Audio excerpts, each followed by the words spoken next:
Hello and welcome to Hungry Hungarian and Katie's cooking show.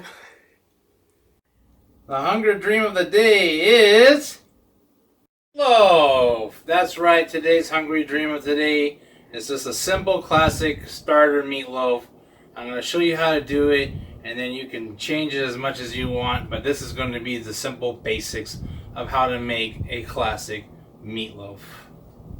Alright, so first things first, we're going to measure out our breadcrumbs because we want to let them sit for about 15 minutes or so to absorb the milk. And what kind of breadcrumbs are they? These ones are going to be panko, but use whatever. You can use crackers, just pulse them in a thing or crunch them up. The saltines? Yeah. Just one cup worth. The little thing. This one's seasoned with Italian seasoning. Italian seasoning. You can get it without it. Crunchy Japanese style breadcrumbs. Pan di Oro panko breadcrumbs. We got these at the 99-cent store. Yeah. So, and then we're just going to add 1 cup of our milk. Does it matter what kind of milk you use? No, you just need milk. Some kind of milk. So whole, fat-free, Yeah. 2%. 2%. You can use your soy milk if you want to. You can use gluten-free breadcrumbs if you want to. Oh yeah, we saw some gluten-free panko breadcrumbs in Walmart The today. difference between panko and regular breadcrumbs is the texture is a lot bigger and they give you a better crunch. So I really like using panko instead of just plain breadcrumbs, but in this case it's just going to help, in my opinion, hold our meatloaf together a lot better. So it's going to act like a glue? Yes. Like the a egg? binder. Yeah, exactly. In this case, the eggs is going to add a little richness and also a little more glue to hold everything together. So right now we're just going to wait for our breadcrumbs to absorb that milk, and it'll kind of make like this little paste. So while we sit and we wait for that to go, we are going to cut up some garlic here. Smash it. These guys have a little big of an end, so I'm just gonna kind of slice that off. I love garlic. Oh yes. As I've said many times in these videos, garlic is one of the most amazing ingredients. Garlic, onions, what would I usually say? Oh yeah, garlic and onions are two of my favorites. And eggs. Oh yeah. Garlic, onion, and eggs. I see a lot of recipes with one clove of garlic, and it's just a bad recipe. Well, garlic. I mean, I'd say the more the merrier, and that is true. But there is a certain point where it is too much. No way, you gotta go to the Stinky Rose Stinky Rose. If you're a garlic lover, you gotta go to the restaurant Stinky Rose. Where's the Stinky I Rose? believe that's in like Beverly Hills or something like that. But you guys can let me know in the comments exactly where that restaurant is. I have yet to go. I really want to go. I should have gone before all this weirdness happened in 2020. What do they serve there? It's garlic. 50 cloves of garlic, recipe, chicken. Their whole restaurant is based off of garlic. Garlic. So we just finally mince up our garlic here. Already smells really, really good. Sure does. I'll leave that off to the side. Let's move on to the onion. And then you can use a whole onion. This one's pretty big, as it's half an onion. Does it matter what kind of onion you use? Yes and no. Well, like, what if you used a red onion? You can. I don't see any difference. Hmm? These are just a little sweeter than red onion, in my opinion. Okay. And what kind of chopping are you gonna do for? So we're gonna dice this pretty small. So dice. You don't want big chunks of onion in your meat. No, it's almost like a small mince. So dice represents it being shaped like a dice. So we're kind of going like a fine So actually, well, as I'm noticing in the recipes you've done, is when you dice one thing, usually it's the same across the board for everything that, or not, excuse me, not dice, but cut something up. It's all the same about size. So like the garlic is a little smaller than the onion, but not by much. No, it won't matter because you're not cooking it on the skillet. You don't have to worry about time here. It's all going to cook into that meatloaf, but you don't want giant chunks of. Well, yeah, I mean, onion. you want a consistent cut in your recipe. Mm-hmm. That's what I was getting at. You don't need to have it the same size as your garlic in this case, but you do want it pretty small, especially if you're not going to cook it on the skillet. If you do cook and make caramelized onions in your meatloaf, you do want to wait until all your ingredients are cooled to at least room temperature before you add it to your meat, because if you add it when it's hot, warm, any of those things, it is going to cook your meatloaf and you don't want that. So right now we're just going to wait for our breadcrumbs. I got our onions cut up, and then I'll show you what it looks like. Now that we let that sit, you can see that our breadcrumbs absorbed all of the milk. So no more milk. It's not gushy. It's pretty sticky looking. Like a paste. Yeah, right? it's like a paste.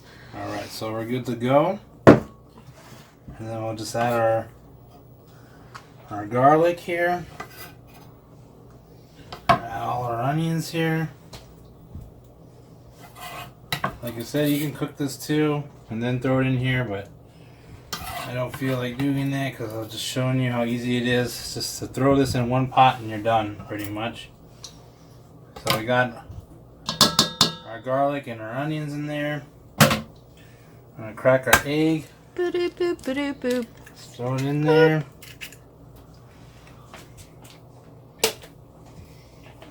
About a tablespoon of Worcestershire sauce. Worcestershire. This is kind of going to help bring out the meatiness of the meatloaf. Can you describe Worcestershire? I don't know what the hell to describe this.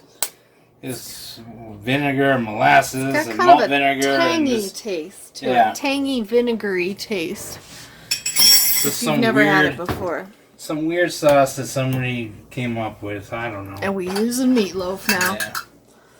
So now, we got that. Mix together our glaze as well. So we got our ketchup, mustard, brown sugar. That's going to be our glaze on top. And we're going to mix that in. So it's about 2 tablespoons of brown sugar, 2 tablespoons or 3 tablespoons of mustard if you want it a little more mustardy, and about 1/3 of a cup of just plain old ketchup. So it's all the same. Unless, you want to, I mean, but it's to taste, of course. But just to start even portions of each of those ingredients. Except for the ketchup. Except for the ketchup. It's kind of the basics of a barbecue sauce, too. It's really good. It's my favorite. I love it on beef ribs. I actually showed William this recipe. Yes, I was very you did. excited about that.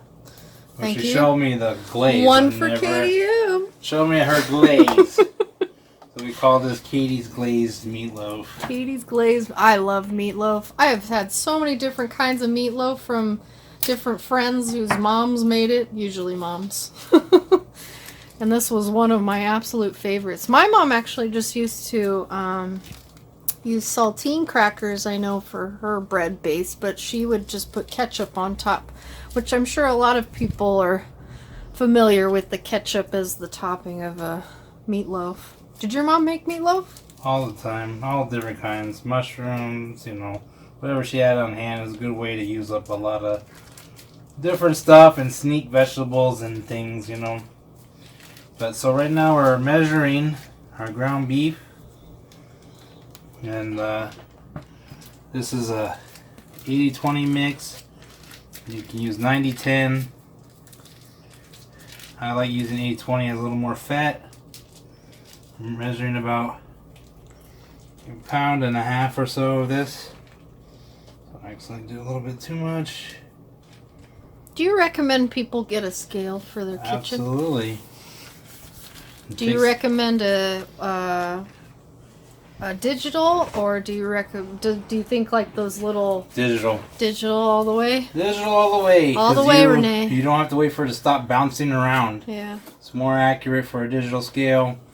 I'm gonna add about a cup worth or a cap worth. You can see my measuring scales here. I really love this seasoning blend. Oh yes.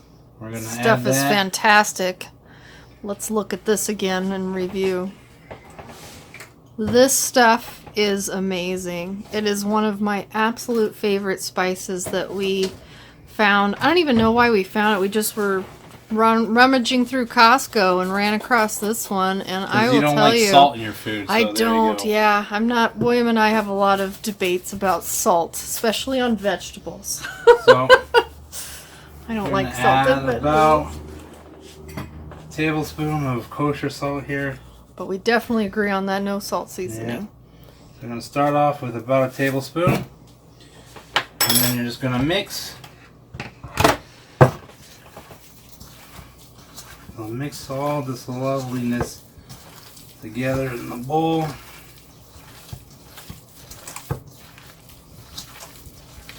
Want to make sure everything is pretty well combined here. So you always either wear gloves or wash your hands. Real well before and after, since you're definitely touching the raw meat. Wow, that smells awesome. Yeah, it does. It really does.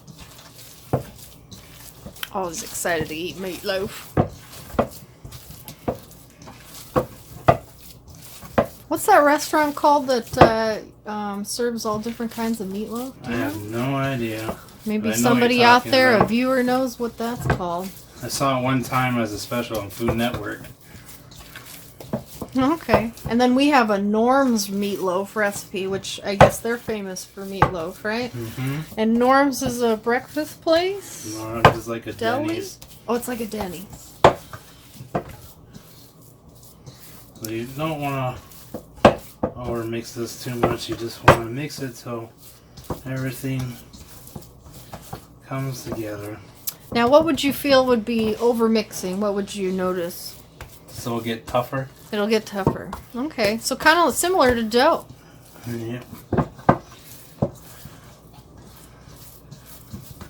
Already looks like a loaf of meat. Okay. So I'm actually going to turn these into mini meatloaf. Mini meatloafs.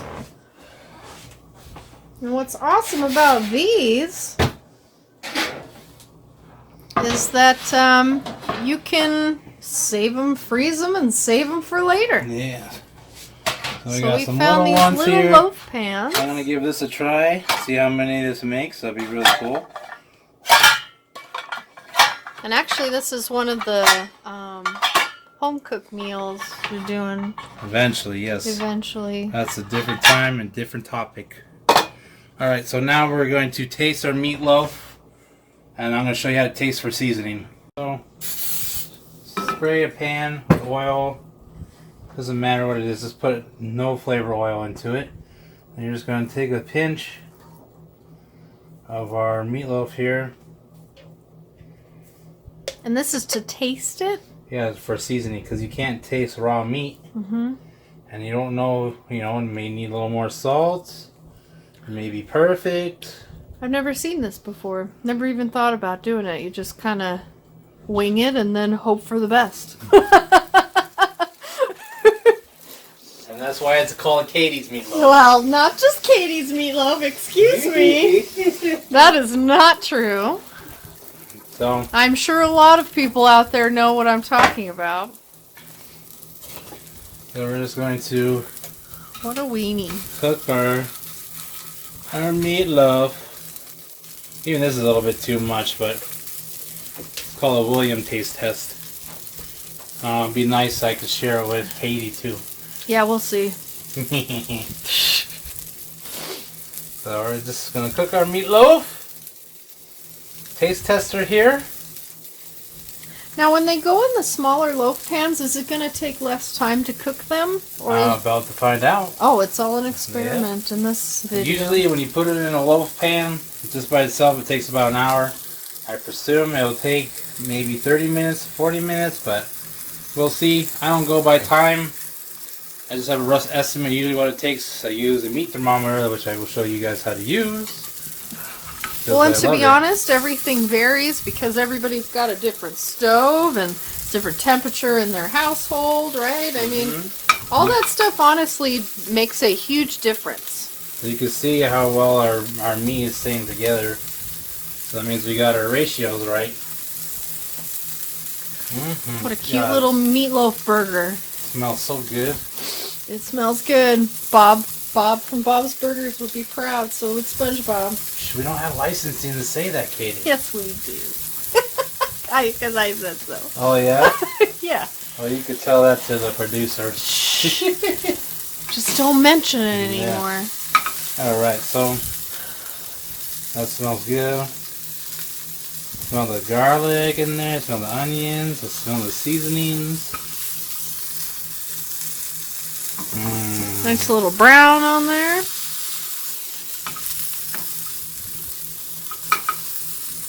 Oh yeah. Beautiful.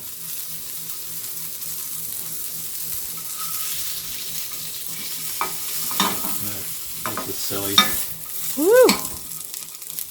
I was zoomed in too much. Oh yeah? I can do it again. Recap. Oopsie. Oh. Woo! Got my onions flying out here. Recap. Okay. So let's give it a little taste. Alright. It stays nice together.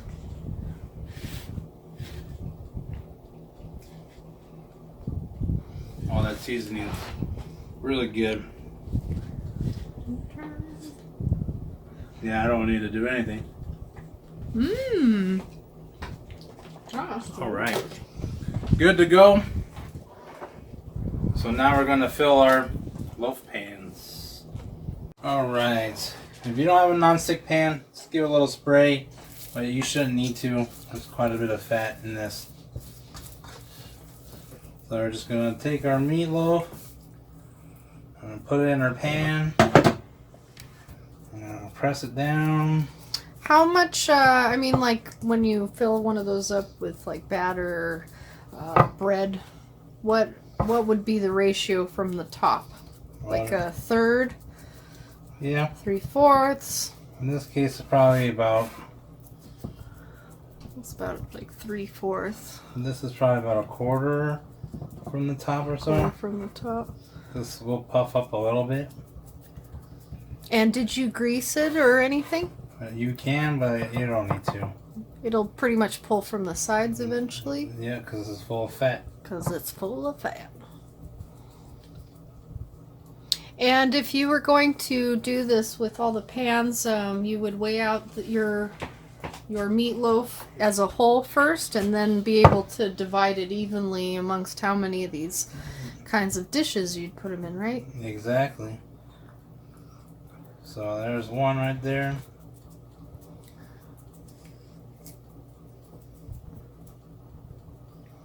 Alright, and give it a nice little tap. So just like cake batter. Make sure it's all in there. And then... So that's helping push the air bubbles up. So you don't have a little pop while it's cooking in the oven. A splatter of, it'd be grease. Alright, that's correct. And then we're going to just take some of our sauce here. Can you also do this about halfway? No. Was it recommended you put it right on? Put it right on. So it'll penetrate the meatloaf. Keep it moist. Keeping it moist. So kind of a little cover to keep it moist. I love how carefully you do that. Try. So I'll just put a nice little layer on there. Like so. And then we're gonna pop this into a 350, 375 oven.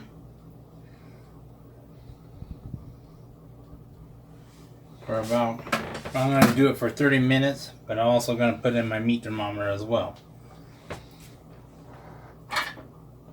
Alright, now that we got this situated, we have an oven thermometer here that I love very much. Takes the guesswork out of it. And we're going to stick it right in the center. Make sure obviously it's not touching the bottom. We're going to get it right there in the middle. And then we're going to stick it in our oven, right in the center rack.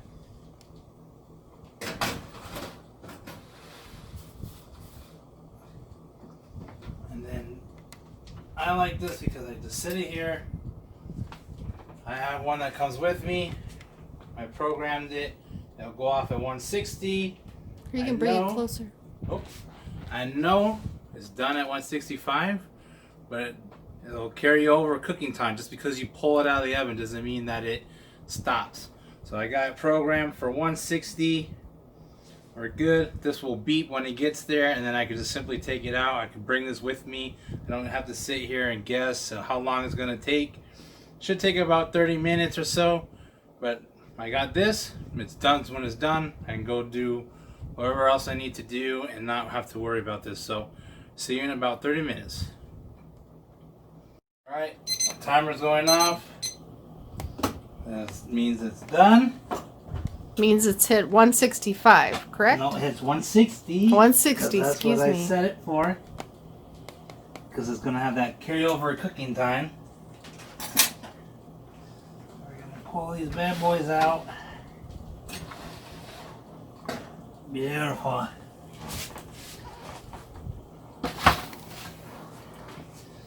Close our oven. Great idea. And there we go. We got our little meatballs. Or meatballs. We got our little meatloaves. Meatball loaves? They came out really nice and beautiful. They shrank just a little bit, which is fine because then it's going to pull away. So we're going to let this sit. You can go around the edges a little bit here, and So you actually have to let them rest. That's something else I didn't quite know. you always want to let your food rest. And why is that? Well, this is going to contract and shrink a little bit and loosen away from the sides as well. Because it's still kind of cooking, you know, because it's cooking. still... It just is took it cooking. out. So just let it rest. It's too hot anyways. You can't flip it out anyways. So. Well, I know people get excited I like know. me, so... So, see these back in about 5-10 minutes. Just let it hang out. Now that it's cool, Oh, show them your cute little spatula. got a little Dollar spatula. Tree. But also too, these are the containers that you would normally use. You can use this. This is really helpful, you know, to get your meatloaf out as well. You can also put 2 strips of parchment paper here, and you can help lift it out if you have problems.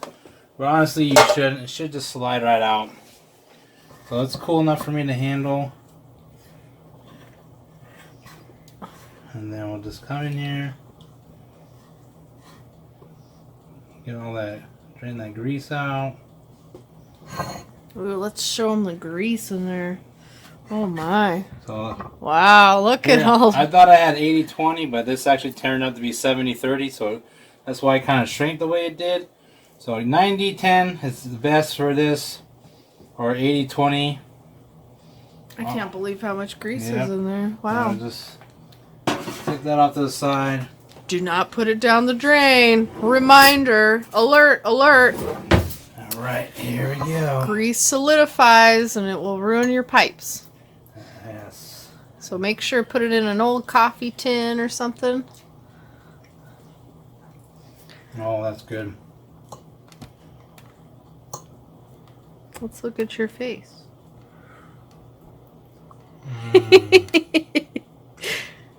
Delicious. That's good. That's slap your mama good. Let's see the... final product here. You see? Everything's cooked really nicely. Mm-hmm. Onions are cooked. Beautiful. Lovely, lovely. You'd all be proud to show that off on a plate Yep. for dinner. All right, and guys. say, I made that. Thanks for joining us. Remember, live, love, and eat.